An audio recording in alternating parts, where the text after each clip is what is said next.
Hi, everybody. Welcome to tonight's Let's Talk Homelessness. This is episode 3. Hopefully, the audio is working. One thing I learned from last week is to do a quick look at the chat because you guys will tell me whether it's working or not. And so far, nobody's there. Let's see. Okay, I'm still trying to maneuver everything here, and okay, there we go. So tonight, I've been experimenting all day, trying to get the gear up and running, and hopefully you guys can all hear. Tonight episode is going to be really amazing. We have Addy on chat from her phone. She is, I hate this term, working homeless, but she has a job and can't afford rent, so she sleeps in her car. And then Manda lives in a tent in Seattle, and she's trying to log in. We might not be able to get her tonight. Maybe later we might be doing some troubleshooting. And live as this goes, and we'll get her to join as soon as possible. So a little bit about the show is that for the last couple of weeks, I have been trying, and Manda is on. I don't know if she can hear us or not. Can you hear us, Manda? Okay, she's just looking, so maybe she can't hear us. She's smiling. Hello from Fargo, North Dakota. Hello from the UK. So, yeah, far from me. Yeah. So, hey, Tommy. Glad you're here. So I'm just gonna rant a little bit or rave a little bit and talk a little bit while you guys all log on. Hi, Michelle. And I'm really excited because tonight's episode is where I want to go for this. Now, some of you have been helping me test this equipment and gear as we've been going along. I'm very grateful. This is episode 3. There's been more, but I just didn't save them. And we're going to grow into this. Hey, hello, Texas. But tonight, I'm still trying to figure out how to get the chat and another person interview on the screen. So please bear with me. I have going to be managing a couple of devices. I think I'm going to have to go to a double monitor setup, and right now I just don't have it. So I'm going to bring on Addy, and she is homeless. She has a job. To do it so there's no echo, I have to put on headphones. So bear with me one sec. Oh, you know what? Everybody gets mad at me that I don't share a link. So let me share a link. Probably Addy and Manda been sharing links. Let me go here. This trying to be a one-man television crew host and everything else all at the same time is kind of crazy. So, live. Let's get some people in. And then we're going to have a conversation with 2 people experiencing homelessness, and then take your questions for both Addy, and then if we can work it out with Amanda to get her back and forth and some feedback. So let me put this live, and here we go. And bam. So, and thank you all for bearing with me. So part of my problem or challenge with all this is I'm an old school broadcaster. I even designed post production facilities and did a bunch of different stuff working in TV. So the YouTube setup, and now with software instead of having a crew, and it's interesting and a challenge. And I'm going to just be real. I'm a perfectionist. So there's a bit of YouTube that to really do YouTube right, you got to give up being perfectionist, and to do live video, you got to give it up. So we're just going to go and interview Addy live. Please, I will bring in your questions in a second, and we'll have an interactive conversation. So first, hello, Addy. Hello. How you doing, are Mark? you? I am doing good. Everybody out there, I can still see your questions, but I'm going to be focused on Addy for a little bit. If there's problems with audio or something, please let me know. So, Addy. So, Mark. You've been in the chat every night that I've done these shows.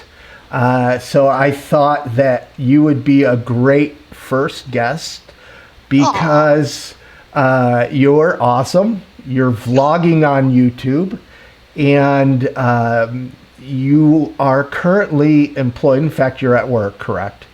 Yep. And now, are you working now? Nope. My job, they know my situation. So they said on cold nights I can, we have a basement, so I can sleep in the basement.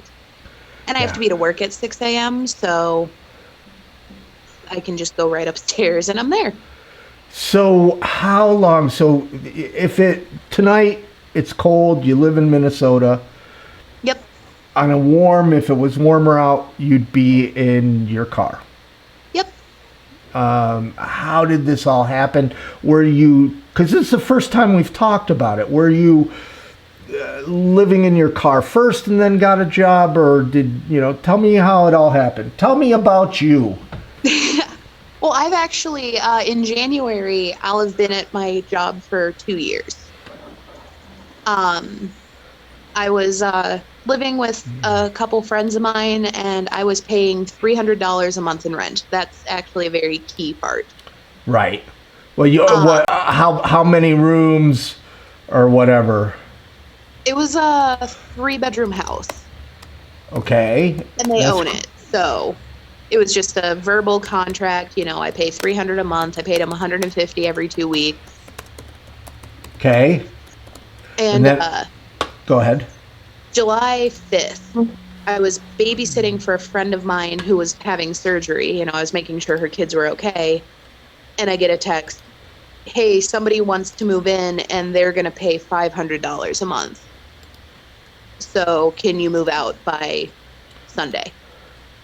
Oh my gosh. So you got no warning, and you basically got rolled up because your landlord, if you would, the people wanted more money for the room that they're renting. Yeah. Oh my God. And I would like to see anybody with 2 days notice go, oh yeah, I've got a complete new place to go. Oh wow. I'm so sorry. Now, how long ago was that? That was in July. So then what happened? I've been, one good thing, because I was actually working 2 jobs, but I had to leave 1 job. But the good thing is, at my current job, I'm picking up far more hours than I ever have been. I'm working 6 days a week. Sunday is my only day off. Yeah, but that's helps to bring some income in, but are you able to save? So hopefully you'll get out of the car and out of the basement, if you will. I try to, but it always seems like whenever you try to save up a little bit of extra money, something happens. I had a tire blow on my car. I needed a new starter. Cars are expensive. Yeah, that's one thing that people don't understand is that poverty is expensive. You pay, higher interest rates. You have to go paycheck to paycheck. Maybe you have to do the borrowing on your paycheck thing. Maybe you have to borrow from friends, and I mean, it just is really expensive and becomes very much a cycle in many ways. It absolutely is, and it's something that so many people don't take into account. You talked about it, I think it was in the first live stream when we were talking about like feeding the homeless. Right. I can't buy too many groceries. Not even with like space in my car. I can't buy, a pound of hamburger. Because you have no place to keep it. Well, it's Minnesota wintertime. I can keep it in my car. That's not a problem. Now, but yeah. But I mean, in the summertime, that's a fair question. Where am I going to keep it? How am I going to cook it? Yeah. I would love a good home-cooked meal. Yeah. I was in Boston once, and I'm walking around, and all these homeless people had instant packets of oatmeal. They all had like 6 or 7 of them, and everybody, where I would walk on this corner and they'd have them, and I'd walk on this corner and they'd have them. And I asked somebody, I said, why are you got these instant packets of oatmeal? And they said, well, this church just came down and gave it to us. Well, they didn't give water, a bowl, a microwave, a spoon. They just gave these packets of oatmeal without understanding life on the streets. Like, I don't get paid until either Wednesday or Thursday. Thanksgiving just screwed everything up. Yeah, I bet. So tell me, now you first went and you lived in your car. Was this the first time living in your car, or were you living in your car before? The first time in a long time. When I was 20, yeah. I was homeless, but I didn't have a car. Wow. And you were out on the streets for a while? About 2.5, 3 months. So this was your first time mobile homeless? Yes. Now tell me about that. And really quick, I see Charlie from the group who's homeless in Pasadena is with us. Terry, who is formerly homeless in Ottawa. A lot of wonderful friends here. And Christy A wants to know how to donate to you. So I don't know if you have a PayPal or a GoFundMe. I should have known people would want to donate to the guests directly, but we'll have to figure something out. So, well, first off, Christy, you're going to make me cry, but they're going to be happy tears. They're not sad tears. Yeah. So tell me about living in your car. There's a lot of misunderstanding with it, because people go, oh, you can just go wherever you want to go. I mean, theoretically, yeah, I could. But then I have to worry about gas, and, my car is as old as I am. I mean, just to me, I can't sleep in a car. I mean, I just can't. And then there's going to the bathroom. There's a safe place to park. How do you manage all that? Well, I'm also somebody who can't get comfortable in my car. My car is about 5 feet wide, and I'm 5'7". Yeah. So going to the bathroom, I park very close to my work, and I do have a key, obviously, to get in. And thankfully, the police are a little bit more around this area, and they know that I am living in my car.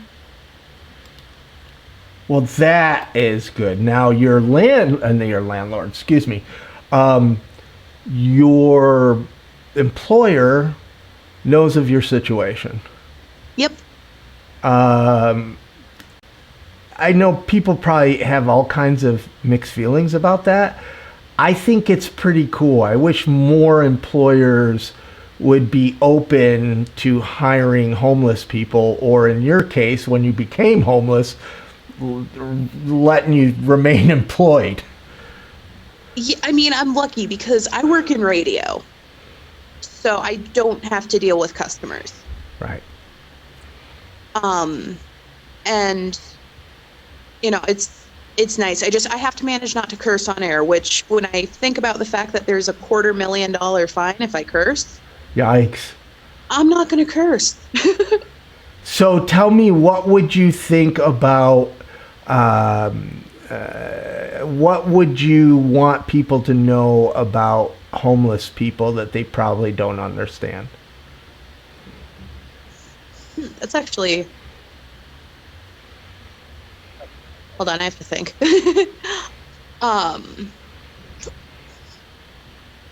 We're not in this situation by choice. If I were given a choice between living in my car or sleeping on a bed in a nice warm room, I'm gonna take that.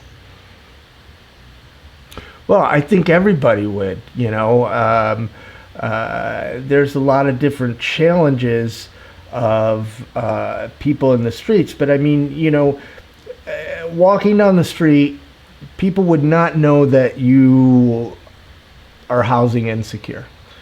They would not know that you are a working homeless person. Tell me about that. I mean, what is it? Because there's this stereotype of homeless person with the cardboard sign at the exit ramp, and you are not that person. You are, and that stereotype is the visible homeless, but it's actually a lower demographic. You are the homeless people that people need to see, and hopefully we'll be able to get Manda on for an interview after this, because she's another demographic. But tell me what's different from you than that stereotypical homeless person. It's like, don't cut on the sign, man. Don't cut on the sign. There's some background noise on my side. Yeah, that's Manda. She has her audio working, so this is gonna work. Awesome. So we'll go to her in a bit, but go ahead. Hang with us, Manda. What people need to realize, something I've kind of noticed on my end is I get so much crap for the fact that I have a smartphone. Really? Yes, people go, wait, you have a cell phone, but yet you're homeless? And then they somehow miss the fact that I do have a job. Wow. Like, one, my cell phone bill is $35 a month. Right. Flat. There's no taxes. Well, I tell everybody when I'm speaking that the number one thing, or I ask, what if you're going to be homeless tomorrow, what are the two things you would take with you? And that's a smartphone and a laptop. And, you know, today's world, how else are you going to connect to the world, whether it be a doctor's appointment, find the doctor on a map, or any kind of support? If you want people to get out of their situation into a better life, they need to connect to the internet. So they do. And also, I bought my phone over a year ago. It's cracked up. I mean, if I tried to sell it, I wouldn't get any money out of it. Yeah. So, hey, everybody, I brought up the chat a little bit so that I can see it. If you have some questions for Addy, her link is in the description for her Twitter and her YouTube channel. So, and if you want to talk to me privately, DM me on Twitter. Okay. So Kark says he's houseless, not homeless. I try to say to myself, make me feel better, I guess. It's hard, though. Sometimes easier said than done. Very true.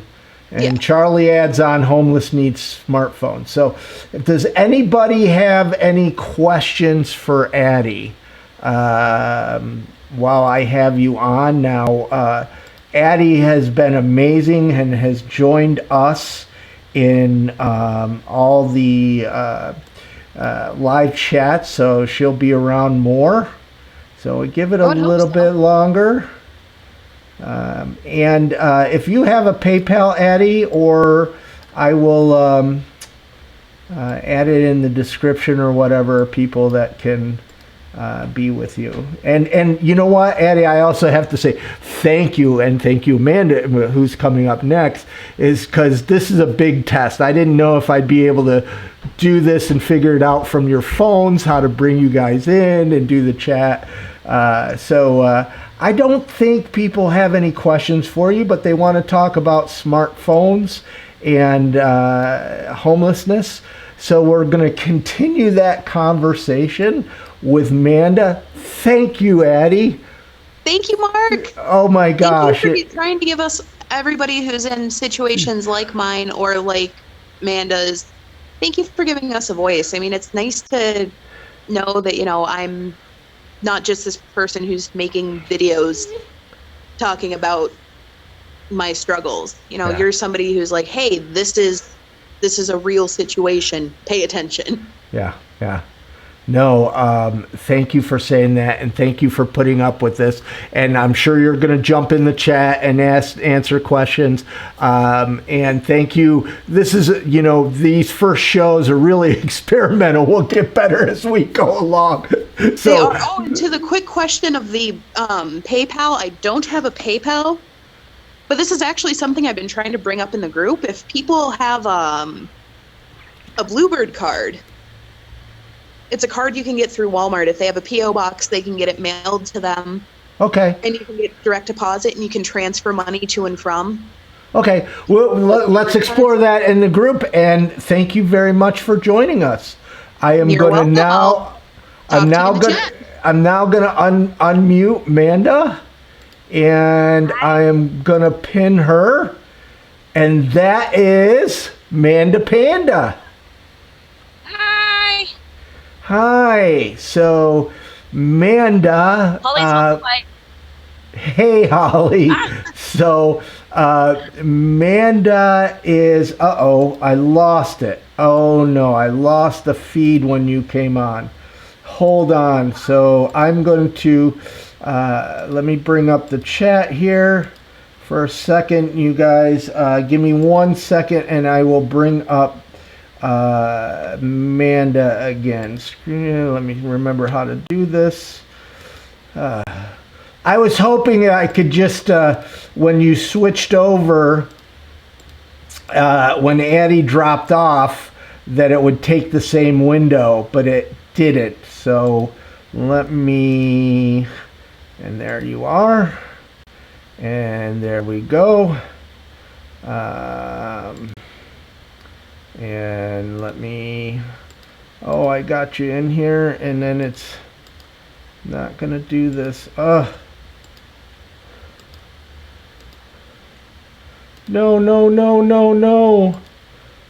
please. Oh, don't you hate, I hate technical stuff. I do. So what I should have done is I should have had Addy stay on the line while you are being interviewed, and for some reason it is not letting me bring you in. So let's try this audio capture.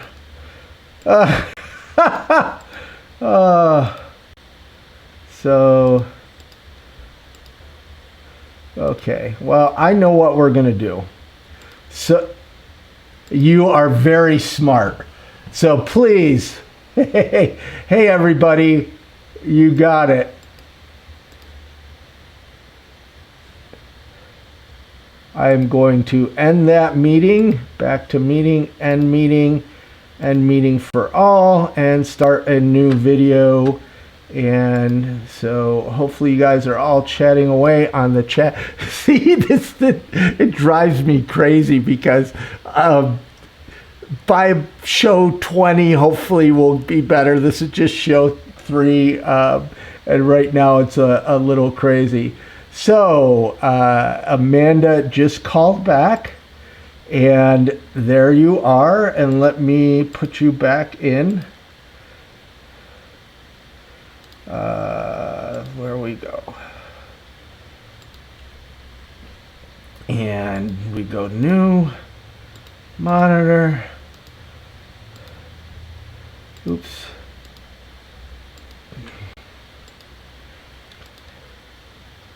There. I gotcha. So now I gotta fine tune it a little bit. Hey everybody, hang with us.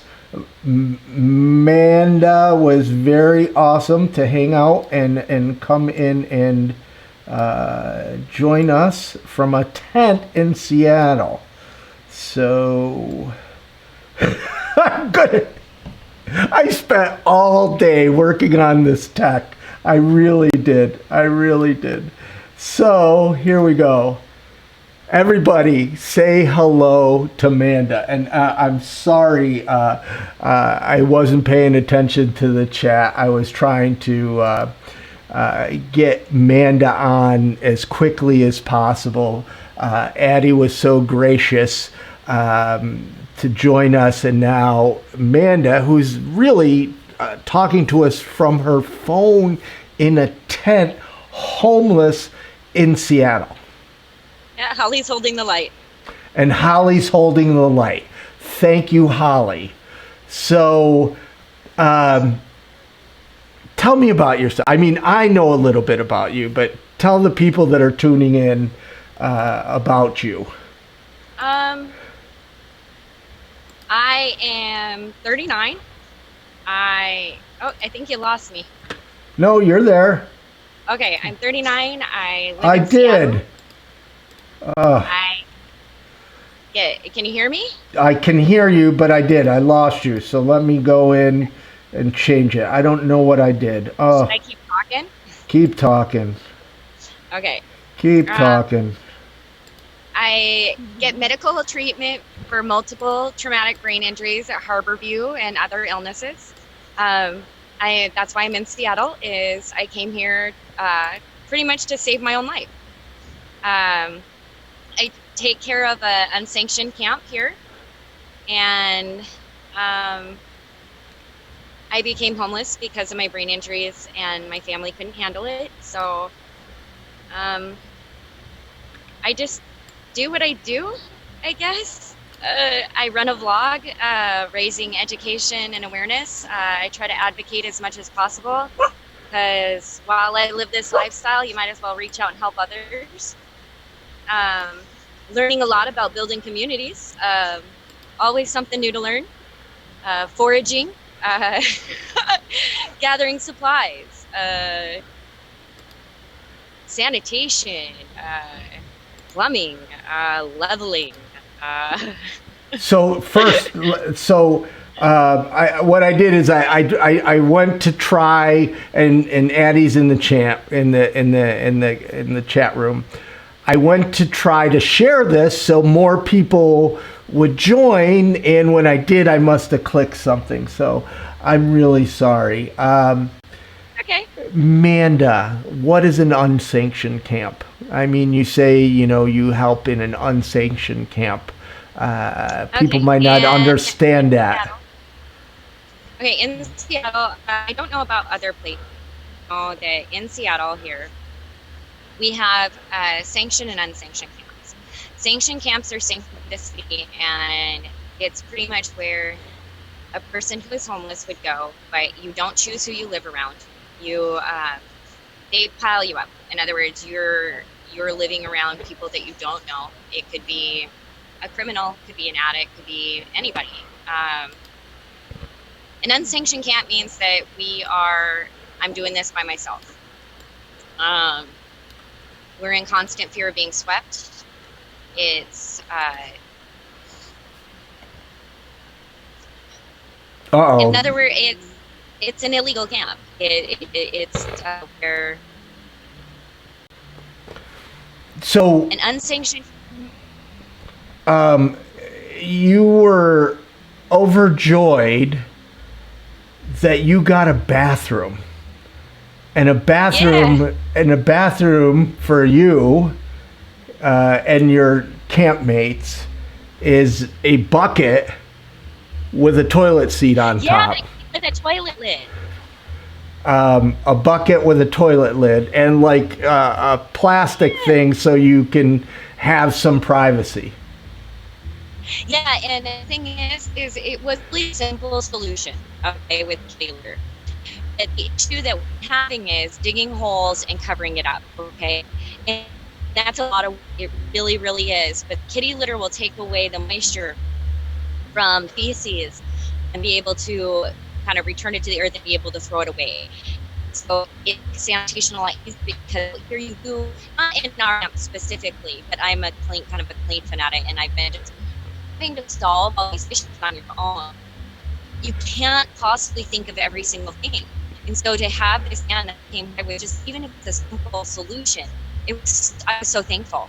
Yeah. And so, yeah, it's huge. It may seem simple, but it's huge deal. Sanitation is big. And so, yeah, to have a little covering with a bucket and some trash bags and some kitty litter, oh my gosh, huge step up from a quarter mile down and a uncovered chair on the ground. Yeah. Freaking thrilled. You're breaking up a little bit, which you're Okay, out in the woods sorry. going from a phone. Not your fault. No, we're under a bridge too, so there's a lot of noise going on above as well. Yeah, this was your internet signal, but the I shared the photo of your bathroom and yesterday, and because like when I worked at a winter shelter and we ran out of pillows, I shared that because I wanted people you're gonna think about going to bed tonight without your pillow. Well, here's a bunch of people. So we take a toilet for granted. Now in these woods, I've been homeless on the streets technically for a little over a year. Oh my gosh. And so that's why I shared and why I brought it up now is I've been learning how to build a community though. Look at all the stuff I learned. I know. Well, how do you stay positive? Addy too. Addy was if you're just tuning in now, our first guest was Addy, who lives in her car or in the basement of where she works. She's working homeless. And Manda is calling in from a tent in Seattle where she's lived on the streets for over, and you both stay home so positive. How do you stay positive when you're crapping in a bucket? Because come on. Here's the thing. No matter, okay, I'll be honest, I came from a 5-bedroom house in Louisiana before Montana on about 10 acres. It doesn't matter where you are in life, okay? It's about gratitude. Be thankful for what you have. No matter where you are in the world, there is somebody with less who has it way worse. It doesn't matter. You make the best with what you have. You do the best with what you have. You are grateful, and you can see that. The happiness will well over. Yeah. And you will find yourself that are able to carry on, that are able to share that with others, that are able to help somebody else who's maybe having a harder time. And you will find the strength to be able to get through these times and learn from it. Wow. And be able to share that knowledge. Because right now we're facing a crisis, and this isn't just me, this is thousands like me. And not everybody has been able to make it and have this kind of attitude, so I have to share that. So I have to be able to learn these experiences, and I have to be able to take this in. And I have to be able to say, when somebody else is falling down, hey, let me help you to get back up. And maybe that's only a smile and a pat on the shoulders, and here I'll help you walk for a couple steps. But it's something. Yeah. And that's why you gratitude. That's why hold on, there's sirens going above me. Yeah, that's all right. Loud for a second. Yeah. So for me, I look at my homelessness as the worst thing in the world that ever happened to me, and it's also the best thing that ever happened to me. Now, going through, not the worst thing that ever happened to me. So going through homelessness, yeah, I agree, but we're talking about homelessness. So when I was homeless, I was beating to get off the streets, and it was literally hell. It's changed, and being here with Addy and Amanda tonight, that you've learned near? The top lessons that I've learned, that it may not get better. Wow. And that's okay. And that out of all of it,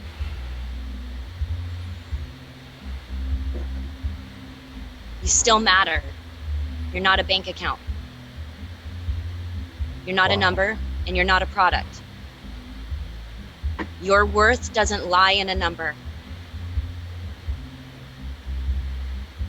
Wow. That's what I've learned. Wow. So we're getting close to the end here, and like with Addy, I'm going to ask if you guys have any questions for Manda. Please put them in the chat. I will ask her so she can interact now. But I'll also add Manda's link. She has a Facebook page where she almost does daily vlogs. So Addy is on YouTube and Manda is doing Facebook. Charlie, who's in the chat here, has a YouTube. He's homeless in Pasadena. It's really amazing to me how so many homeless people are using social media and video to tell their stories. So one person asked, Sunshine Girl asked, how do you manage medical needs such as medication being homeless? Doesn't getting services and medications add to the challenge of being homeless? That is quite a hurdle to deal with, I assume. Yes, and that being homeless for a year, it's really difficult, and I almost fell through the cracks. If it hadn't have been for my social worker, who is a neuro rehab social worker, who made sure that I didn't stop going to medical appointments because I forget a lot. And they downloaded an app that helps me, and they make sure that they email me to remind me.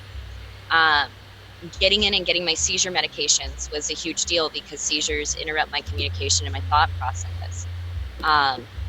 So yeah, it's huge. It's huge. And I almost fell through the cracks a couple of times. And if that happens, I won't be able to function.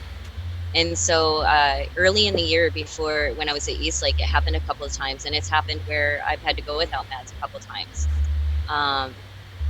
It's terrifying. Yeah. It's absolutely terrifying. And if it hadn't have been for her, I wouldn't be where I am right now. And that's why it kind of angers me when everybody asks, well, what is she doing? Because that woman right there is the only reason that I'm here talking and being able to survive, because otherwise people would be walking over me on the street thinking I'm an addict when really I'm just seizing out. Yeah. One of the interviews I did at the tent city in Orange County, the woman, they have a tent community along a bike path, and she was having a seizure, and a biker was yelling, "Get out of my way!" Instead of stopping and helping her.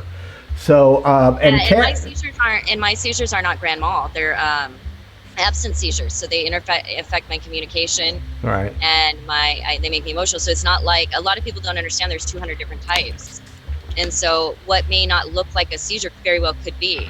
Yeah. And so I'm crying and shaking and unable to talk. Well, yeah, it could look absolutely like a drug-fueled episode, or a PTSD attack could look the same thing.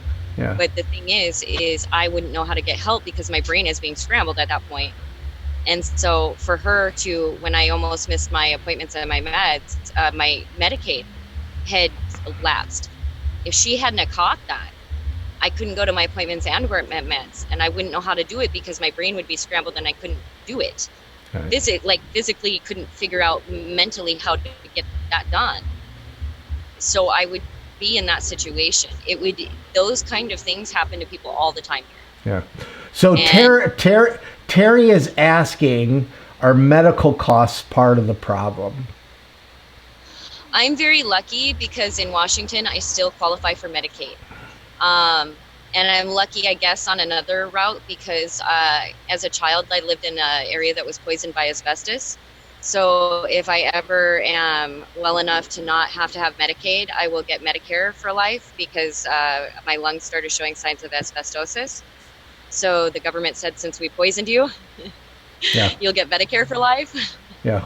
But medication costs right now are about, without Medicaid, my medication costs are about $9,000 every 2 months. Yeah. So there's And two. that's just medication. That's not doctors. I see specialists. I see 1 to 4 specialists a week. Yeah. There, and we're going to touch on that in a moment because SPD Works has a comment that I think we need to touch on. But Caleb asked a question, and I'm going to answer it. I know Terry tried to answer him a little bit, but you might have some. So Caleb asks, I see a homeless guy who's always on the corner with a sign asking for money. Can I ask him to move spots? Is that appropriate? So first off, Caleb, I would ask, why do you want him to move? Is it an eyesore, or you want him to move into? Why? I don't understand. People can be standing out with these huge signs that say 80% off at Gymboree. Right. And they be flipping them all over the place, almost hitting people in the head. Right. And nobody will say a word about it. Yeah. And yet they'll hold a sign telling you to go invest in their store. But Right. I hold a sign saying, please invest in me. I'm trying to make it, and I'm trying to do good in this world. I really am, because it's not just for me. And yet I'm a panhandler, and I must be doing drugs or alcohol. It's Right. crazy to me. Yeah. I'm just asking for an investment. Good. Oh my gosh, I would I just love. don't have a score yet. That would be a good sign. I wish somebody would have a sign. Would you invest in me? I think that would be a. Actually, I used my other sign that people took pictures of. It said, "We will always be a better investment than war." Wow. So, And I believe it wholeheartedly. Caleb, I'm going to assume that you're asking the guy to move because you won't care about him. If it's just because you don't want to see a homeless person, the way to get rid of homelessness is you can't push them on. We have to really work on affordable housing. We have to work on a living wage. We have to work on mental illness. We have to work on giving people purpose, because to thrive. How to live. Yeah, so SPD Works, and they asked in a very nice way, Amanda. And let me first address this, and then I'm going to turn it over to you. But SPD Works, he says, not to be rude, but Amanda, you said you had brain injuries, I think. It's hard to see anything wrong with you. So, SPD Works, you're stereotyping. Majority, me included, people with mental illness do not look like anything but normal people. And I have met people with severe brain injuries and trauma and mental illness that are high functioning. Actually, one of the issues that behind the scenes, working with Amanda, trying to get her out of that tent, is that she is high functioning. Yeah. But do you want to talk? Oh my gosh, I think you froze a little bit. Love to address it. Yeah, Please, let me but address it. yeah. So he says you seem Perks has been in the group before, so I think they're really asking sincere, and this is a good education moment. So could you please educate us? Yes. But I am high functioning, and right now I'm doing well. But I also just woke up because today I ended up seizing up. I enclosed our camp, and I pushed myself to the point of hurting myself. I didn't recognize the headache that was coming on, and I pushed myself past a point, and by the time I recognized it, I was shaking and not feeling well and had to lay down. These things happen often. People don't see them. It's not something that you go out and share with people. When my speech goes, it's usually my kids that see it. I'm not out in the world enough for people to notice. When my balance goes, most times I catch myself and go, oops. When I burn I'm not a complainer. There's most of us, like my cognitive, like I go to neuro rehab, okay?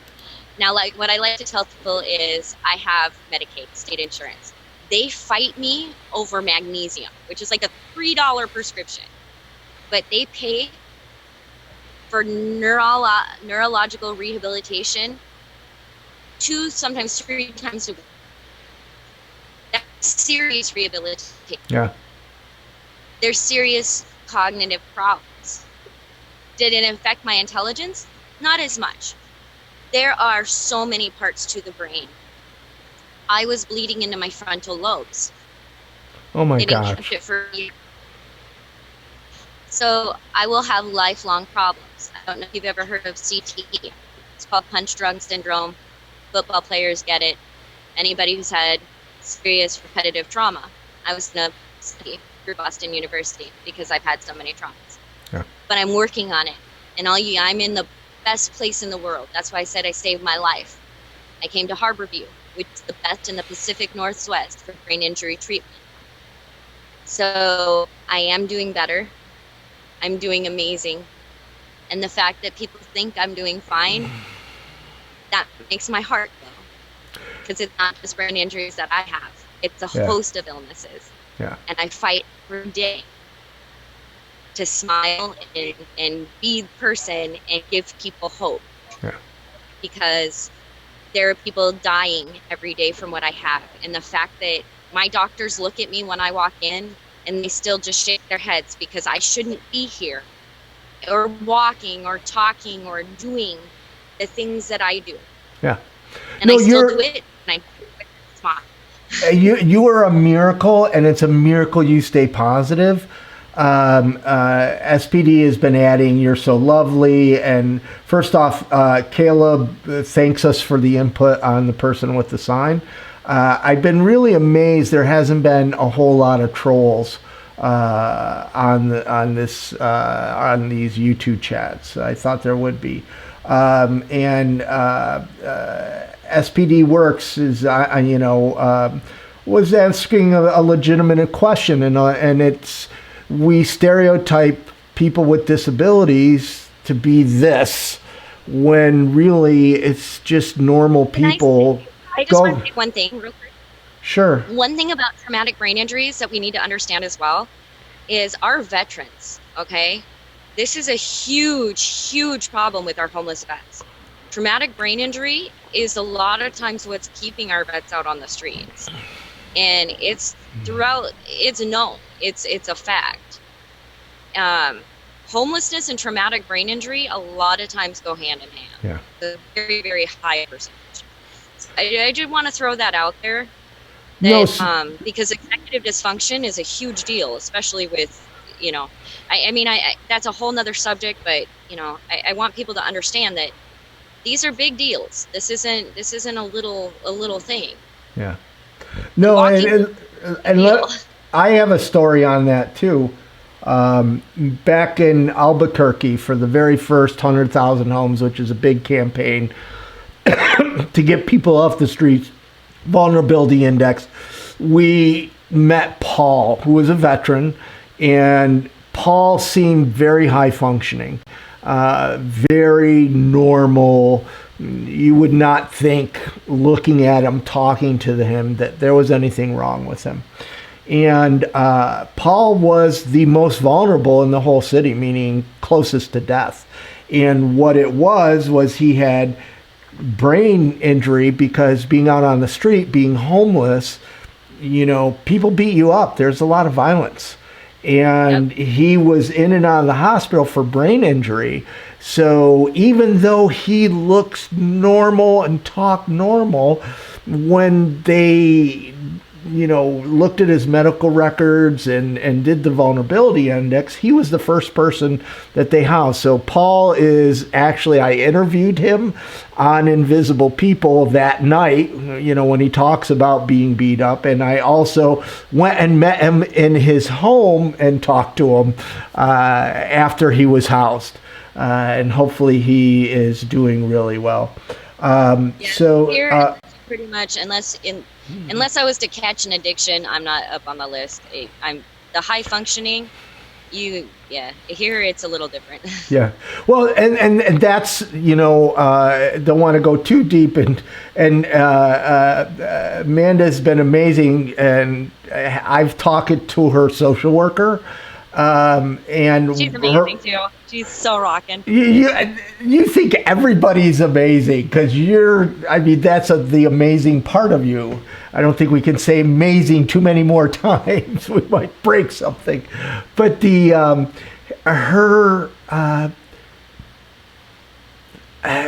because she is high functioning, it's actually a challenge getting her into housing. There's a roadblock because she doesn't look mentally ill. And it's because I don't go out on my bad days. Who does? Yeah. I'm not going to go out all shaky and can't talk. Right. Nobody's going to talk to me. They're going to think I'm on drugs. Right. So who does that? I mean, except for people on drugs. Yeah. Well, so let's a couple more questions for Manda. Bring them in now. And we're into the show about an hour now, and half an hour with each guest. And if you have a couple more questions, add them in right now to the chat. I will put the links how you can connect to people. Several people have asked how you can send money. We'll put them in the description. Not to me, to Manda or Addy. So wonderful. So SPD works added, I only have social anxiety disorder, but I can't go out. I have a place to live, but I get a lot of, you look fine. You have no problems. Why aren't you working? It's hard to get help. So SPD works actually can relate to you on those questions. I didn't hear the question. I'm sorry. Go ahead. I've got planes going. No. The SPD Works also said that he or she suffers from social anxiety disorder and cannot go out. She or he, forgive me, SPD Works. It doesn't show me if your gender or how you're identifying. But they say that you have. People ask the same questions that you're getting asked. So, and then Addy said, people think that injuries need to be visible at all times. And Addy is in chronic pain, and she'll be the first person not to judge on it. Oh yeah, they do. And even with like the infusions that I get for arthritis, I have arthritis really bad. I'm still, sitting there and, I'm going through a 2-hour infusion and still hauling food and hauling firewood. And then they ask you, what are you doing for yourself? Yeah. And SPD Works. Everything I possibly. Go ahead. I'm sorry, I cut you off. I say, people, it gets frustrating sometimes, because I go to the hospital and I'm getting these infusions for my arthritis. I have fibro, I have glaucoma, I have, I have other things other than the brain injuries that I'm trying to take care of here. Right. And it's gotten to the point with the arthritis that now I'm getting infusions of a TNF inhibitor to try to get it to calm down because it's attacking my whole body. Yeah. And so but then, you're spanging and you're doing, because I can only be there for an hour or two. Okay. It's just, the body's wrecked. Yeah. People, well, what are you doing for yourself now? I'm like, what not? What can there's not even in I don't. Right. It gets kind of frustrating. So a couple more questions, and Tommy said that he was beat up and left for dead and in a coma. Oh my gosh, so sorry, Tommy. And 50 Hats says you're beautiful. I got to figure out a way that you guys can see the chat like I do. That way you can answer to the questions instead of having me filter. MJ Jr. also suffers from social anxiety disorder, and Tara, I hope I'm saying your name right, is one of 3 kids, and her mom has bipolar and anxiety. Dad was an alcoholic, and my brother is a schizophrenic. Without the government's assistance and support of my kids, they would most likely be homeless. Yeah, how many people out here, and just my kids alone have so many just schizophrenia, Yeah. PTSD, social anxiety. They run the gamut, and a lot are untreated. Yeah. Let's end with this one more question. You're breaking up the internet on there, and maybe, and I know your battery's probably going dead. We probably, Addy was at a place with Wi-Fi, so we might have to do this at a coffee shop or someplace where you can get into Wi-Fi. But thank you, and thank you everybody for joining us tonight and putting up with the show. But are putting up with the imperfections of this show, but homelessness is far from perfect, and so am I. But Indie Space asks, how are you going to cope when it gets cold? I had a real issue. It already got really cold, and I got really sick. And I put a call out on my page. I did all my positivity, hope, and faith out on my blog, and I said, please, I need help. And people came through. The universe provided, and people were kind and loving. And in other words, if that didn't happen, I was just going to set a bunch of little small fires around my tent. It's warm, and that I have to. I don't have a choice. My health depends on it, and I have to survive. So if that means dealing with some angry firefighters, that's what's going to happen. You do what you have to do, and that's survival. And if that means that they pick me up in the little car and send me to a place that gives me 3 squares and a warm bed, I guess I stay warm. Yeah. Well, Terry asked a really good accompanying question with that, because in Seattle it does get cold, but it doesn't snow a whole lot. Yeah, but it actually, does. It did. Well, but I know it does a little. But Terry asked, how do you deal with the rain? Because Seattle is known for the rain. Huge. Actually, here's the issue, though, is we had a La Nina, and it did snow, and it got really cold, and it got down to 32. And so we're actually dealing with an unseasonably cold winter. And so, yeah, I mean, you'd say we don't deal with snow, but we actually got freezing this year. There are people that are dying already. So it isn't, it's usually very temperate. And so we get a lot of people that are moving up here. But no, it is getting freezing. Climate change is real, and it is happening. Now, as far as the rain goes, we deal with it in the aspect of my camp is located to where you can't get in without heavy rain boots. I did on purpose. Thank you very much. And you deal with it. How do people in the Amazon deal with it? How did the pioneers deal with it? You have to look past society and all the comforts. Get back to the basics. You look on the library and you look at, okay, how did they do it back in the gap? All right, this is you aren't living anymore in society. This is a subculture. Go into sociology, figure it out. What are you going to do now? You're back down to basics. You build up from the start. This is not, you don't get to have an apartment where you go and figure it out. This is back in the Davy Crockett days, okay? But you get to use power and stuff like that. So you got one up on people. So you figure it out from that point. Do you look at it just like Survivor, Naked and Afraid, Alone? All of those. Look at it like a challenge, okay? All those shows that people watch when I was housed, and I watched those shows and everybody was beside me going, I could do that. I got that. That's no problem. I could do that any day. Oh, yeah? Guess what? I got that. But a lot, put a challenge to it. Put hope to it. Put a laugh to it. Put some joy to it. Yeah. So any last questions? We're going a little long, but we do that every week. Not any last questions. Sorry. Anything you would like to add to close out this portion of the show? Open forum, Manda. What would you like to say? I hope everybody has a beautiful life. Some Michael Stapleton just says rough sleepers do it with love. And rough sleepers do it with love. Rough sleepers is the term mostly used in the UK for homeless people. So it's homeless people do it with love. So we also go by DBK here. At least my kids do. Dirty rich kids. Yeah. Thank you very much for joining us. We'll talk to you later. We seem to. Much love to everybody.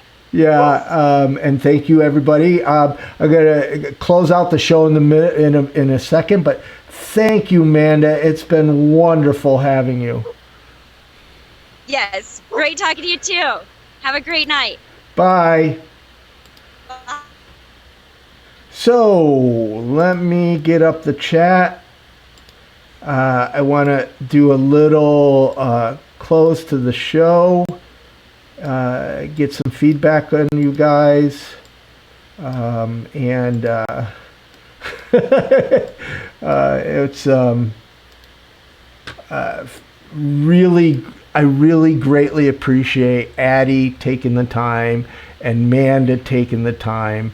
I had this idea of turning the show into where we're going to have guests and interview them instead of just talking topics. What did you guys all think about that? What did you think about having guests? I know there was technology problems and it'll get better, but did you like having guests instead of just me ranting about topics? I think it makes a better show, but I want to know what you think about that.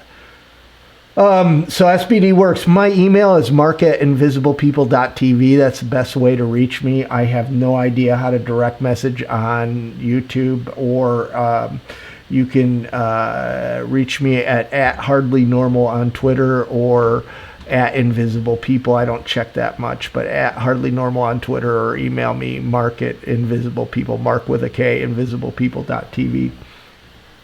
So what'd you guys think? Do you like, and again, I know there was technology issues. Oh my gosh, Manda's on a phone from a tent in Seattle in wintertime. And so did you like having a guest over topics? Do you want to should I mix it up? Let me hear what you think. Yeah, the Silicon Valley is a real mixture of extreme wealth and extreme poverty. I haven't been for a couple years, but I need to. Christine A says, I love the guests with mixed topics. So I thought, because Invisible People is really, our focus is, educating people from the experts, and the experts are homeless people, that it just seems smart to have the guests be homeless people. But as we go forward, it could be, politicians, or it could be politicians, or researchers, or executive directors, or people that are working to end homelessness.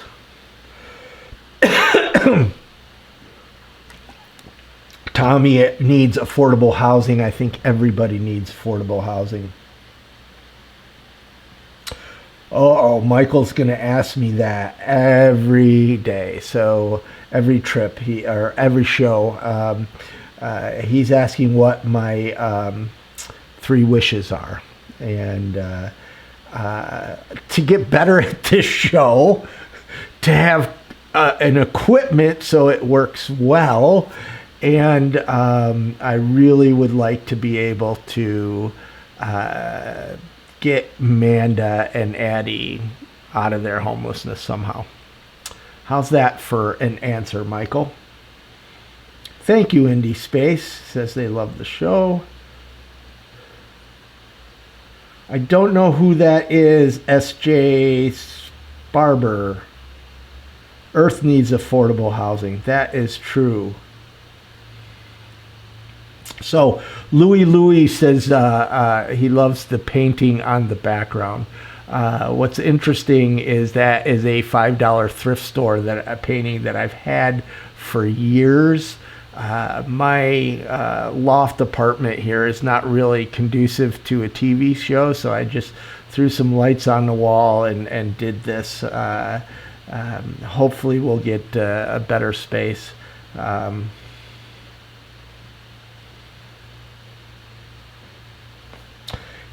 there's the second troll of the night.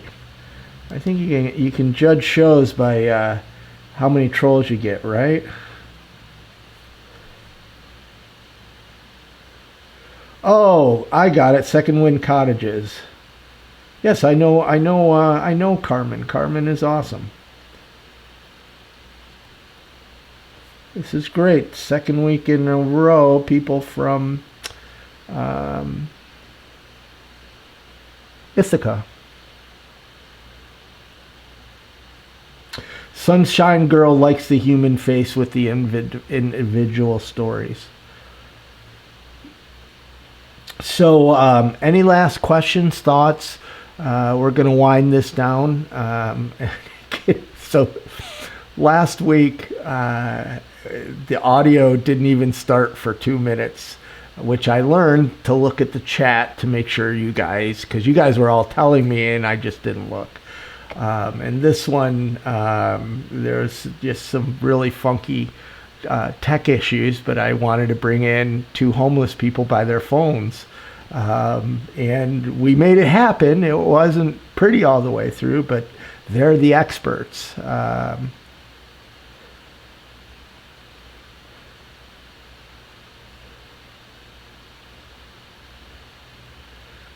Yeah, Michelle loves the being able to connect with people, to interact.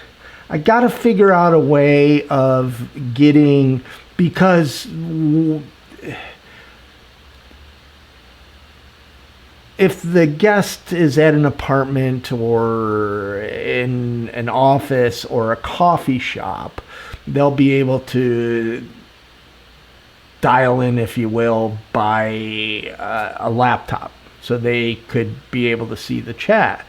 When it's a homeless person, it's most often going to be from a phone. So that chat is going to be harder for them to see, because I really, for both Addy and Manda, I was kind of reading through the questions and where they would be able to pick their own and answer directly on what they want. I think that would be the smart move, or it would make the show better.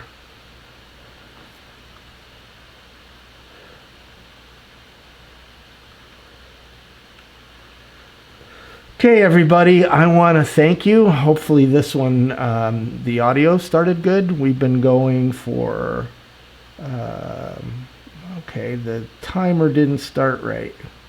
I'm still learning all this. Anyways, again, I want to thank Addy, and I want to thank Manda, and I want to thank all of you. I'm going to try to, the other question, and if please feel free to message me on Twitter or in the comments. I really, I don't know if Sunday night is around this time is the best time for you guys. I'm East Coast, so I thought starting at 9 East Coast time, which is 6 o'clock Pacific time, would be the best. But if there's another time, we can, maybe work on changing it. But for right now, it's going to be Sunday nights.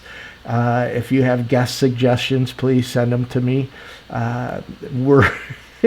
This is show 3, and hopefully by show 30 we'll actually have a show, because in a way this is really beta testing, trying new software and new ways to connect with people. And anyways, Victoria says this is a good time. Great.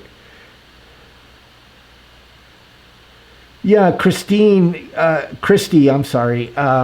The thing is, on a phone, it's so small that it's hard for them to see the chat along with it. I haven't seen the interface on a phone, so I really don't know how it works. But we can... Christy can't see chat on a cell. So yeah, that we got to figure out. I got to figure out a way. Maybe some interviews we don't have the chat, and some Addy did. Interesting. Yeah. Again, this is show 3. I'm not dangling my feet into the water to see if the water is warm. I'm jumping right in, so. We learn as we go in this wonderful world of YouTube. But anyways, I want to wish you guys a wonderful Sunday, what's left of it, wherever you are. And hopefully you all have a marvelous week. See y'all later.